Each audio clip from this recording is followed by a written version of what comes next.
Stop. Right there. Excuse me. We got a call. Open the bag. On what grounds? I want to know who made that call. Why do you people always have to make this difficult? What did you just say? I said open the bag. You have no idea who you were talking to. You will regret this. Two county sheriffs stopped a black woman outside a grocery store on a Tuesday afternoon. She had just paid for everything in her bags. Her daughters were beside her.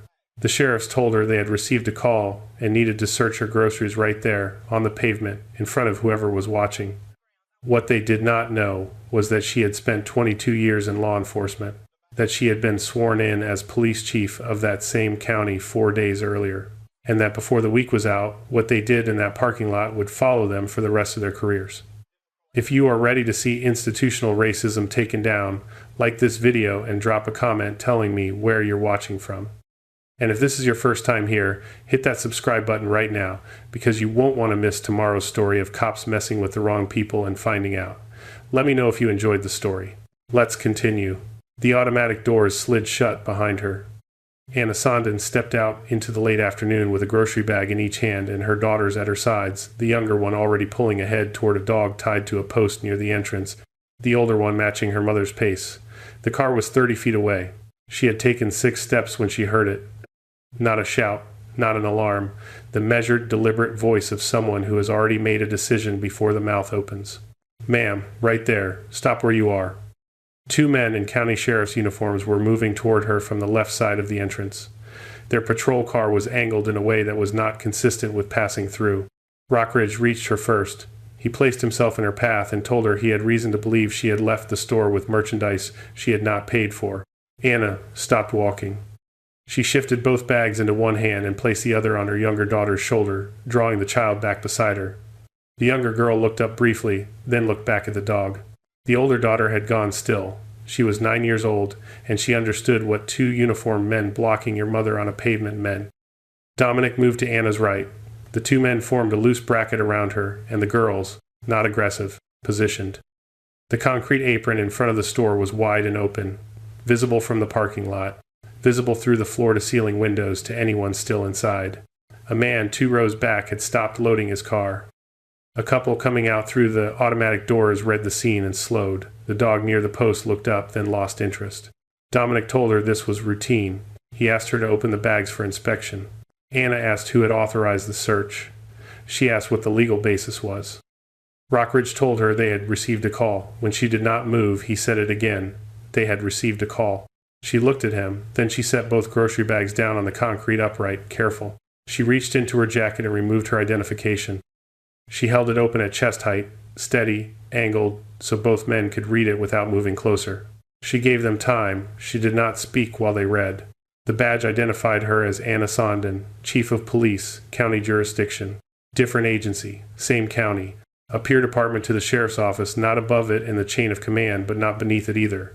In 22 years of service, she had worked alongside sheriff's deputies on joint operations, task forces, and cross-agency investigations more times than she could count. She knew exactly what the badge meant in this context. So did anyone in law enforcement who looked at it for more than 3 seconds. Rockridge looked at it for longer than 3 seconds. His weight shifted back onto his heels. His jaw closed. His eyes moved from the badge to Dominic, then back to the badge. Dominic said nothing. Whatever he had expected to find at the end of this stop, it was not this. Anna told them her name. She told them she was the chief of police for this county, sworn in the previous Monday. She told them she had spent over 2 decades working alongside sheriff's departments across 3 counties, and that she was familiar with the procedures governing a stop of this nature. She told them she would like to know, clearly and on record, what the call had described. She asked them for their badge numbers. The man 2 rows back had set down both his bags on the tarmac. 2 employees had appeared behind the floor-to-ceiling glass inside the store. Anna closed the badge wallet and returned it to her jacket. She picked up both grocery bags and waited. Dominic spoke. He called her chief. He got that part right. The rest of the sentence undid it. Regardless of her position, he said, a call had been logged with the department. Procedure required them to complete the inquiry. He was asking her respectfully to allow them to check the contents of the bags.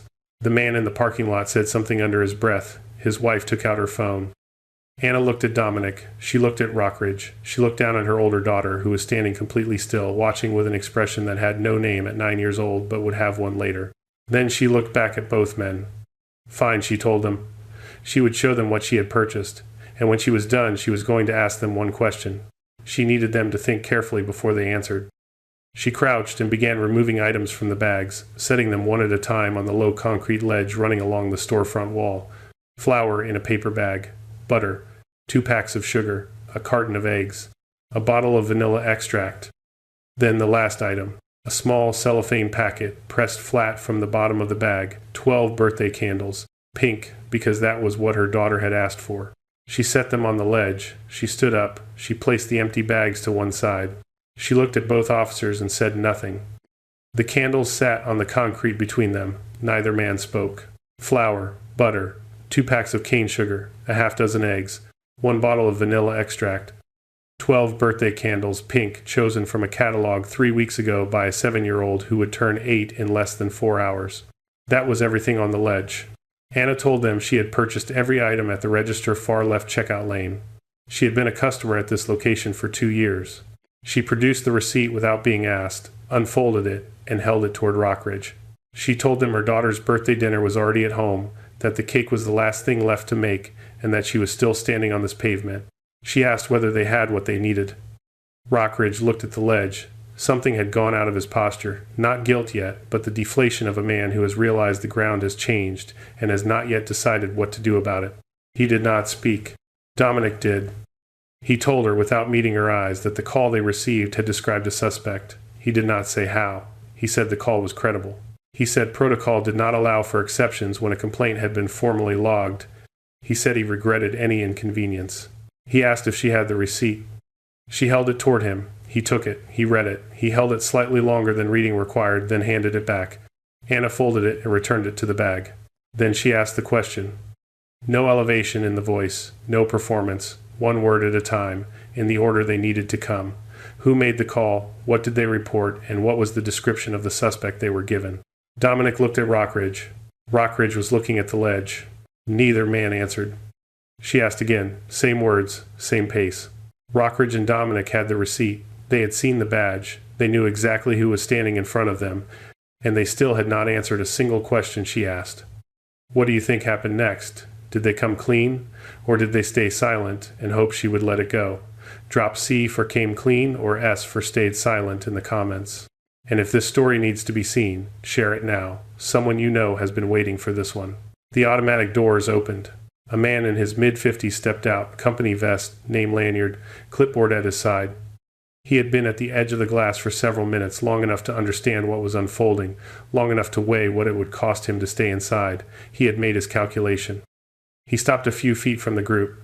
He looked at the items on the ledge. He looked at Anna. He looked at the 2 deputies. Then he told Anna directly. He was the one who had made the call. Anna turned to face him and asked what he had reported. The manager put the clipboard under his arm. He told her a bottle of whiskey had been taken from the spirits aisle approximately 40 minutes before Anna arrived at the store. He had called it in and described the suspect to the dispatcher as a white male, approximately 30 years old, wearing a red cap and a gray jacket, last seen near the back of the store by the freezer section. Then he said he wanted it clearly understood. He had not described a black woman. He had not described a woman at all. He had not described anyone with children. The only time race was mentioned in his call was to say the suspect was white. He said he was sorry this had happened outside his store. The woman with the phone 2 rows back had stopped moving entirely. Anna turned back to Rockridge and Dominic. She said nothing for 4 seconds, not for effect. Because 4 seconds of silence between a police chief and 2 sheriff's deputies on a public pavement, with witnesses present and a phone recording in progress, is not atmosphere. It is record. Then she began placing the items back into the bag, one at a time. No urgency. Flour first, then butter, sugar, eggs, vanilla.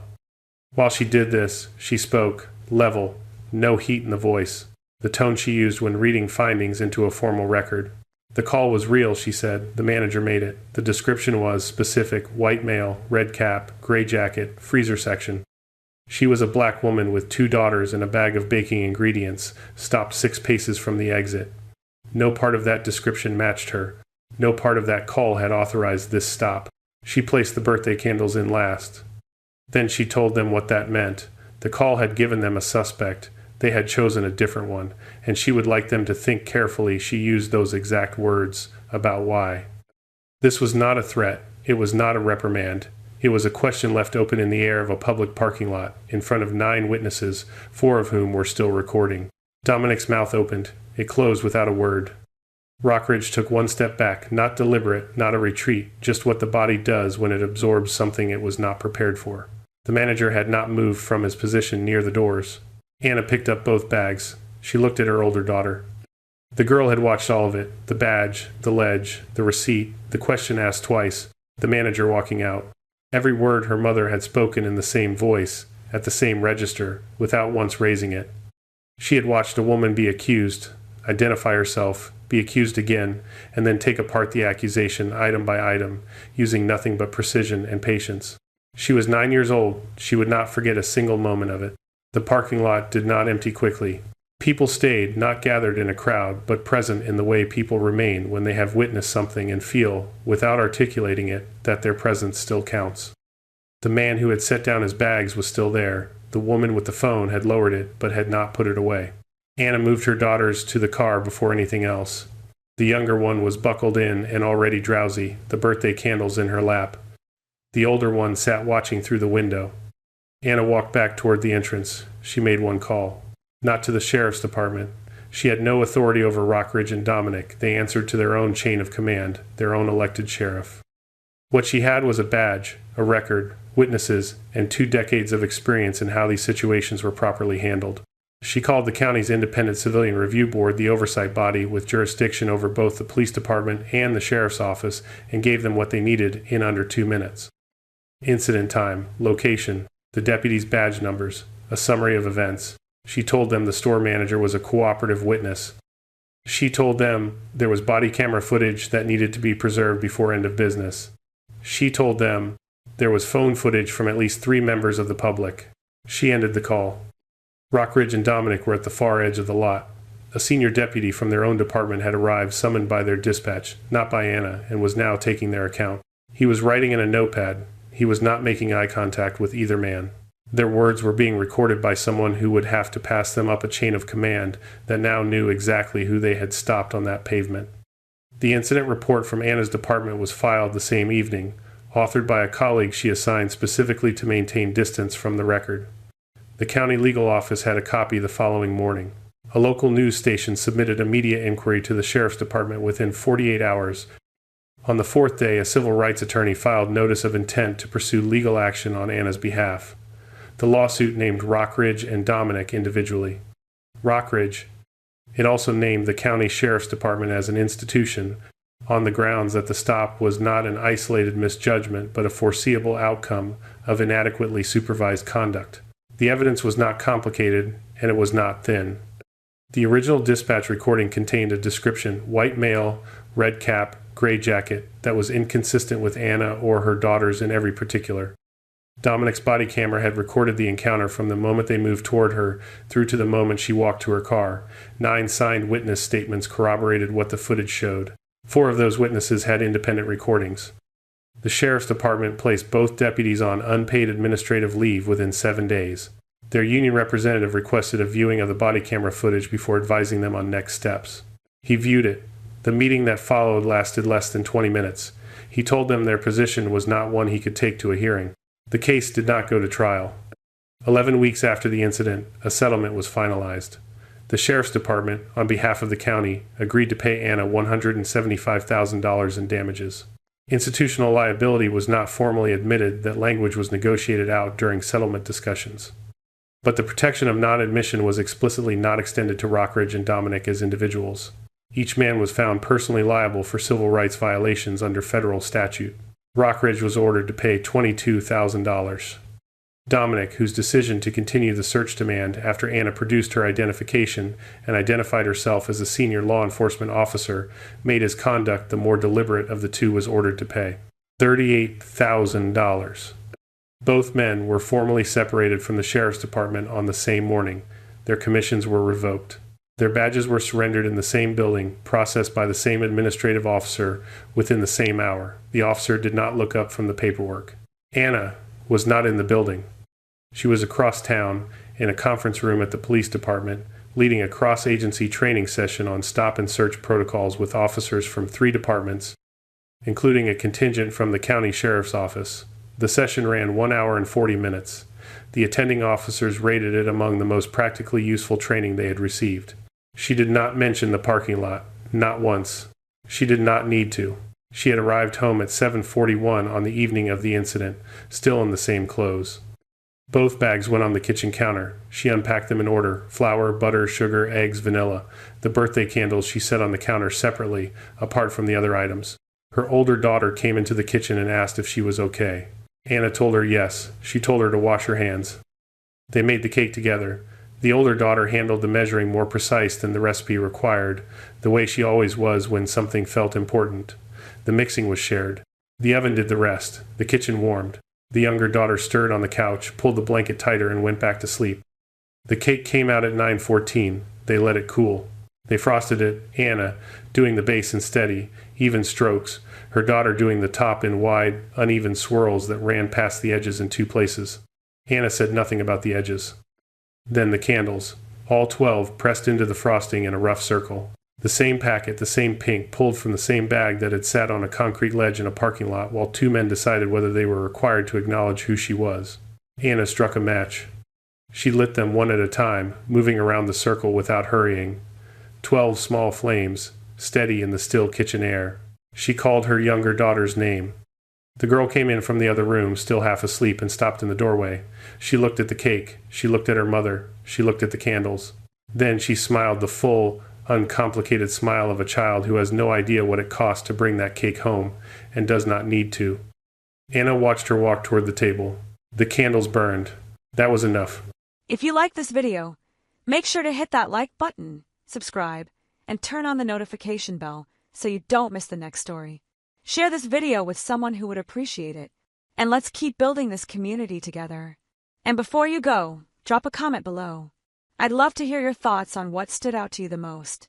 Until next time, stay safe, stay curious, and I'll see you in the next.